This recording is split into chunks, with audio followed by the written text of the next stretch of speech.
भगवानले सक्छ है त अहिले भर्खरै नानी चाहिँ पढिसकेर मात्रै जानु है बाबु अहिले झन्डै ल यहाँ मलाई चाहिँ यहाँनिर के पो भन्छ थवाले टिका लगाइदिइसक्नु भएको छ अनि मैले चाहिँ हेलो एभ्रिवान गुड मर्निङ अनि सेवारो नमस्ते सबैजनालाई गुड मर्निङ भन्दा गुड इभिनिङ भइसक्यो 1 बजिसक्यो होइन अनि आज चाहिँ सबैजनालाई ह्याप्पी दसैँ अनि आजको भ्लग चाहिँ मैले अहिले मात्रै सुरुवात गरेको छु किनभने म अहिले टिका लाउनु जाँदै गरेको यता पल्लो घरतिर जाँदैछु बाहिर म चाहिँ अनि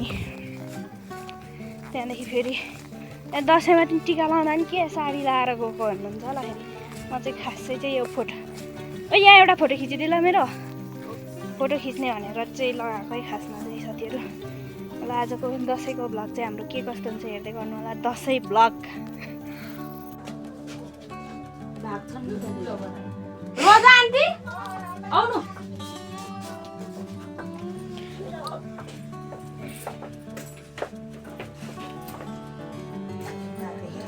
अघि यही बोचेको आखितामाथि पठाउनु मेरो बुद्धि चाहिँ के भएको रोजा आन्टी सुरुमा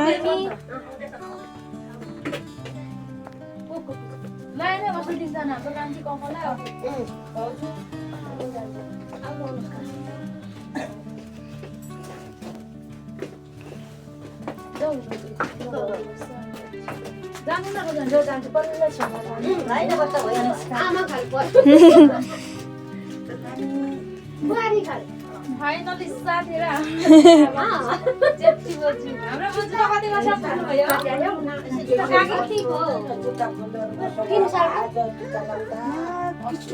भएपछि ग्यास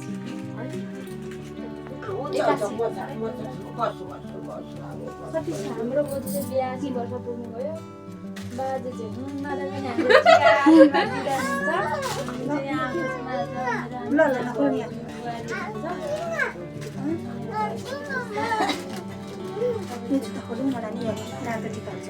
भगवानले सक्छ ल भगवानले सक्छ है त यो चाहिँ हाम्रो मूल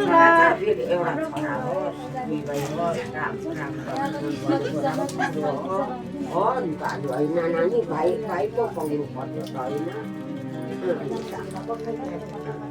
ठुली बुहारीले के भन्ने छोरी त आँखा घरमा जान्छ एउटा भाइ पाउनु अनि राम लक्ष्मण हुनु आशीर्वाद छ पुगेको आमाले दिएको छ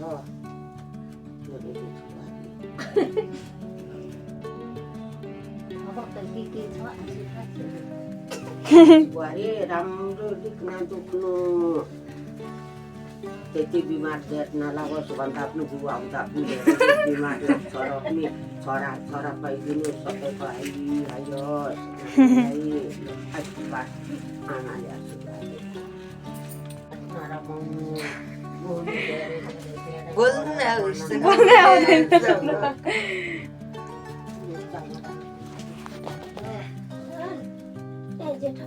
म त मेरा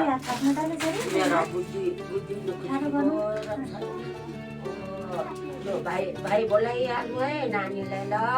धेरै पढेर मात्रै नानी तुम्बा पनि अब आउँदा हुन्छ है तुम्बाले एकलट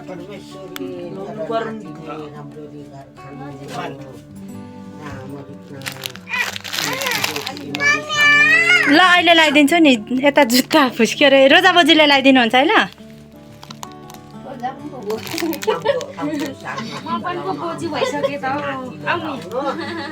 जोइ र नाति नानी चाहिँ पढिसकेर मात्रै जानु है बाबु अहिले न हतार नगर्नु है जानुमा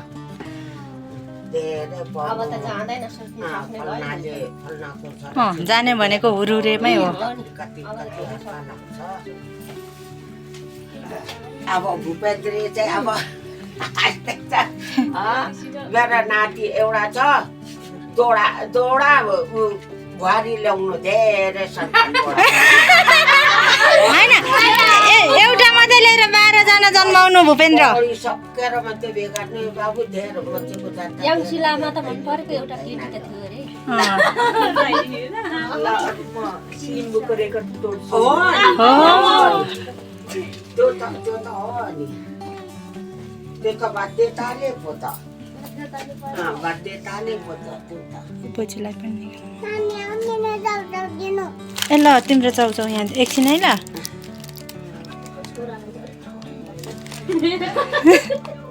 उता छोरा अघि सबै छोराहरूले दिउला नि त्यस्तै उता नाचिरो अब को छ टिका लाउनु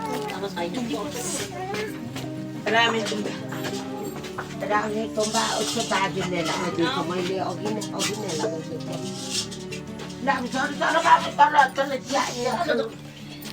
मसँग आउँछ बाबु आलाको तिमीले पो ढोक्ने त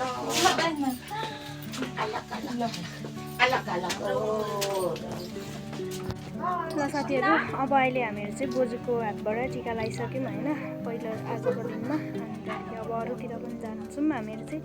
हेर्दै गर्नु होला के कस्तो हुन्छ आज चाहिँ यहाँनिर बोजू बाजेको घरमा चाहिँ टिका लगाएको है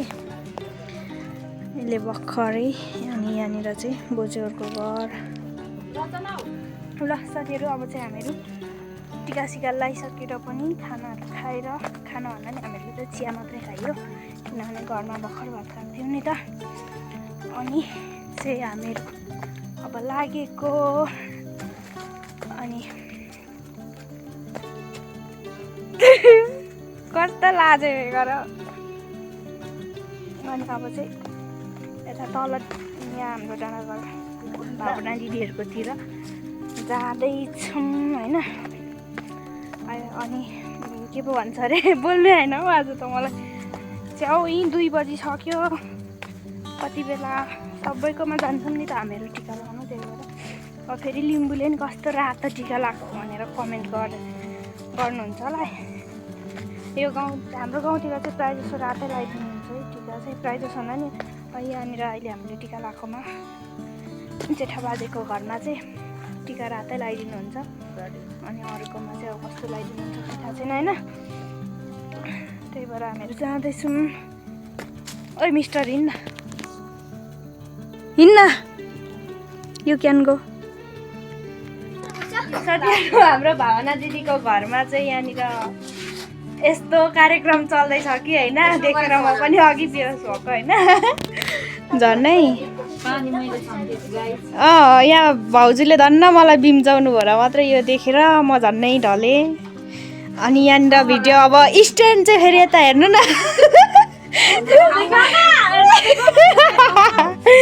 अनि होइन अब यहाँनिर एकदमै यहाँनिर चाहिँ भिडियो बनाउनुको लागि तम तयारी हुँदैछ होइन म चाहिँ किन बस्ने म के खानु नखाने नि भुँडी दुख्दैछ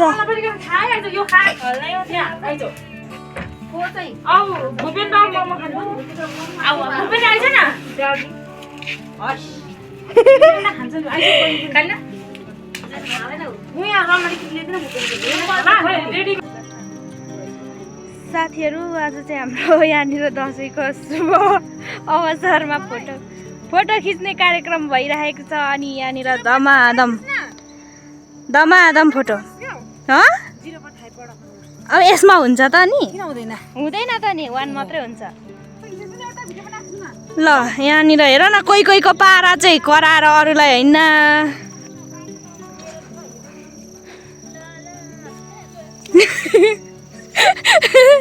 रुनु आँट्नु हो त मैले आज भिडियो बनाएको छुइनँ मलाई हाँस उठ्दैछ गाह्रो छ यही रात परिसक्यो अब 7 गाउँ घुमेर आउनु छ हामी जाउँ ए तपाईहरुले भन्दा जान्छु म जान्छु त खान ल अब यहाँ हाम्रो आन्टी चाहिँ टिका लाउन आँट्नु भएको छ है बाजेले लगाइदिन आँट्नु भएको छ ड्युटी आए ड्युटी अघि उसको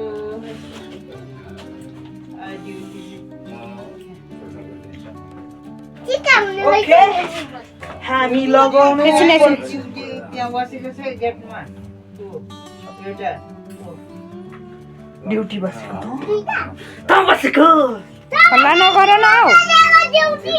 यिनीहरूको चाहिँ खालि हल्ला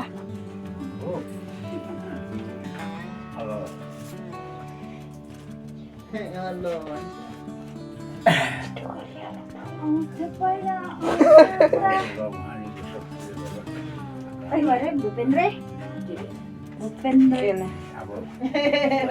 आइज त तेरो त कुनसम्म पनि नआउने रहेछ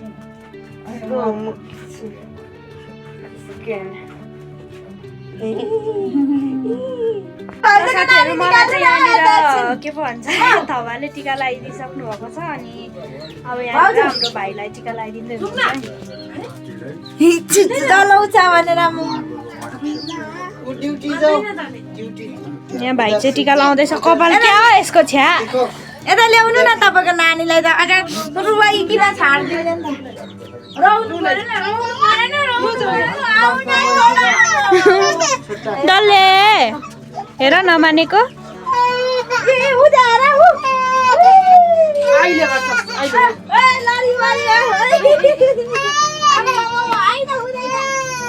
ला ला मेरो डल्लेलाई कसले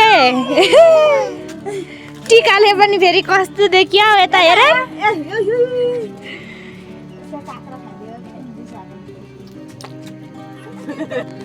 ल साथीहरू अब चाहिँ काइला थापाकोमा टिका लगाएर चाहिँ हामीहरू लाग्यो होइन अनि यहाँ पनि रातै टिका लगाइदिनुहुन्छ जहिले पनि आज त सेतो टिका लगाउनु पाइएन नि कमला भाउजूहरूकोमा नि रातै होला किनभने अघि बिहान रातै लगाइराख्नुको थियो अनि गाह्रो छ हौ मलाई आज चाहिँ फोटो खिच्ने टिकटक बनाउने भएर साडी लगाएको हिँड्नै साह्रो पर्नु अनि तल सिस्ने जानु भनेको थियो जानै पाइएन साथीहरू बिहानै ढिलो भएर अब अहिले जानु हो भोलि पनि खेलाउनु जानु छ होइन कपिराइट लाग्छ मैले गाएको गीत